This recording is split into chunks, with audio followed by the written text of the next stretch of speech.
एक अशुद्ध बेवकूफ़। हरिशंकर परसाई।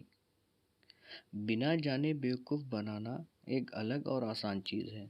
कोई भी इसे निभा देता है, मगर यह जानते हुए कि मैं बेवकूफ़ बनाया जा रहा हूँ और जो मुझे कहा जा रहा है वह सब झूठ है। बेवकूफ़ बनते जाने का एक अपना मज़ा है। यह तपस्या है। मैं इस तपस्या का मज़ा लेने का आदी हो गया हूँ, पर यह महंगा मज़ा है, मानसिक रूप से भी और इस तरह से भी। इसलिए जिनकी हैसियत नहीं है उन्हें यह मज़ा नहीं लेना चाहिए। इसमें मज़ा ही मज़ा नहीं है, करुणा है, मनुष्य की मजबूरियों पर सहानुभूति है, आदमी की पीड़ा की दारुण व्यथा है। यह सस्ता मज़ा नहीं है।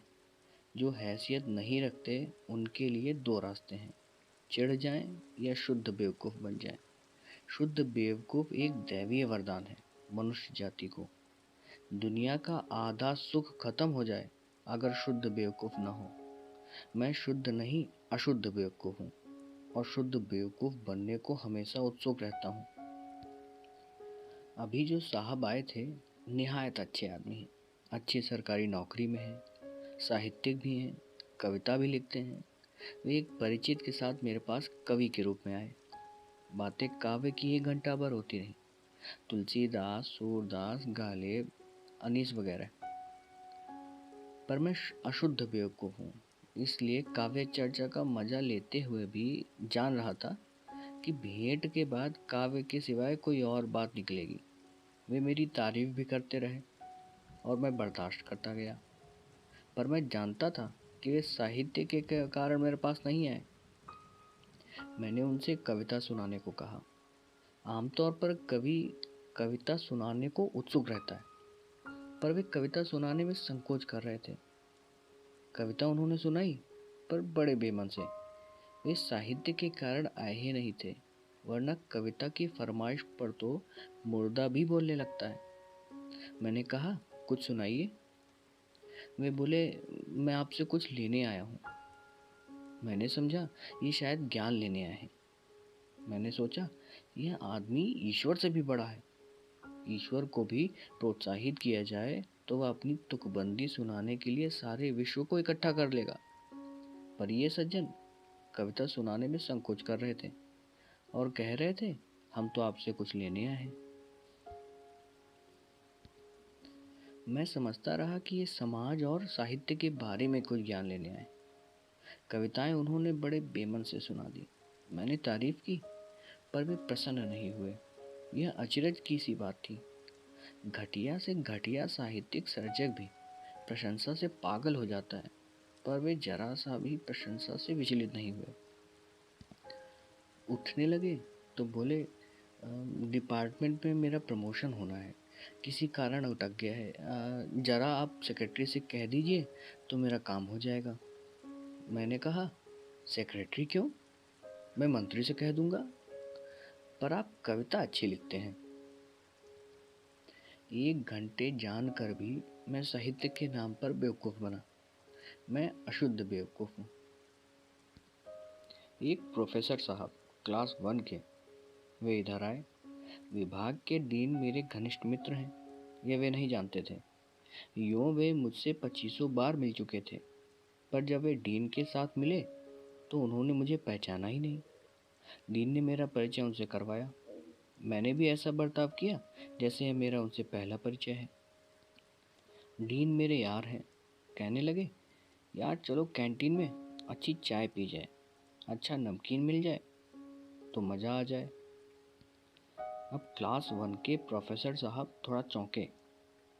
हम लोगों ने चाय और नाश्ता किया। अब वे समझ गए कि मैं अशुद्ध बेवकूफ़ हूँ।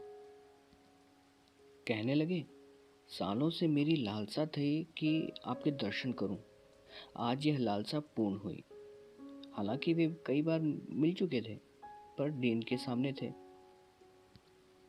अंग्रेजी में एक बड़ा अच्छा मुहावरा है, take it with a pinch of salt, यानी थोड़े नमक के साथ लीजिए। मैंने अपनी तारीफ थोड़े नमक के साथ ले ली। शाम को प्रोफेसर साहब मेरे घर आए।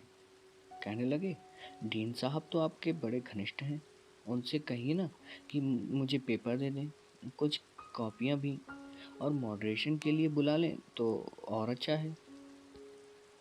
मैंने कहा, मैं ये सब काम आपके दिन से करवा दूंगा, पर आपने मुझे पहचानने में थोड़ी देर कर दी थी। बेचारे क्या जवाब देते। अशुद्ध बेवकूफ़ में मज़ा लेता रहा कि वे क्लास 1 के अफसर नहीं, चपरासी की तरह मेरे पास से विदा हुए। बड़ा आदमी भी कितना बेचारा होता है। एक दिन मई की भरी दोपहर में एक साहब आ गए। भयंकर गर्मी और धूप। मैंने सोचा कि कोई भयंकर बात होगी, तभी ये इस वक्त आए हैं। वे पसीना पोंछकर वियतनाम की बातें करने लगे। वियतनाम में अमेरिकी बर्बरता की बात कर रहे थे। मैं जानता था कि मैं निक्सन नहीं हूँ, पर वे जानते थे कि मैं बेवकूफ़ हूँ। मैं भी जानता था कि इनकी चिंता वियतनाम नहीं है। घंटे भर राजनीतिक बातें हुई। वे उठे तो कहने लगे, मुझे ज़रा 10 रुपए दे दीजिए। मैंने दे दिए और वियतनाम की समस्या आखिर कुल 10 रुपए में निपट गई। एक दिन एक नीति वाले भी आ गए। बड़े तैश में थे। कहने लगे, हद हो गई। चेकोस्लोवाकिया में रूस का इतना हस्तक्षेप, आपको फौरन वक्तव्य देना चाहिए। मैंने कहा, मैं न रूस का प्रवक्ता हूँ, न चेकोस्लोवाकिया का।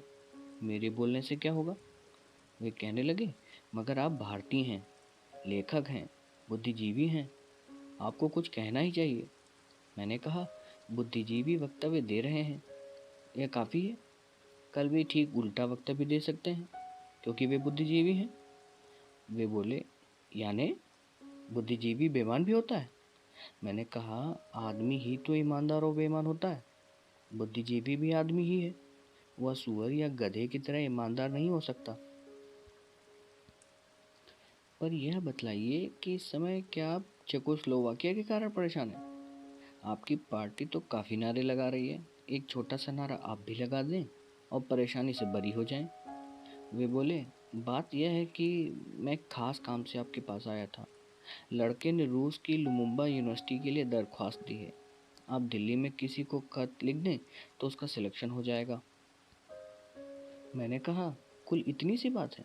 आप चेकोस्लोवाकिया के कारण परेशान हैं, रूस से नाराज हैं, पर लड़के को स्कॉलरशिप पे रूस भेजना भी चाहते हैं। वे गुमसुम हो गए। मुझ अशुद्ध बेवकूफ़ की दया जाग गई। मैंने कहा, आप जाइए, निश्चिंत रहिए। लड़के के लिए मैं जो कर सकूँगा करूँगा। वे चले गए। बाद में मैं मज़े लेते रहा, जानते हुए बेवकूफ़ बनने वाले अशुद्ध बेवकूफ़ के अलग मज़े हैं। मुझे याद है, गुरु कबीर ने कहा था, माया महा ठगनी हम जानी।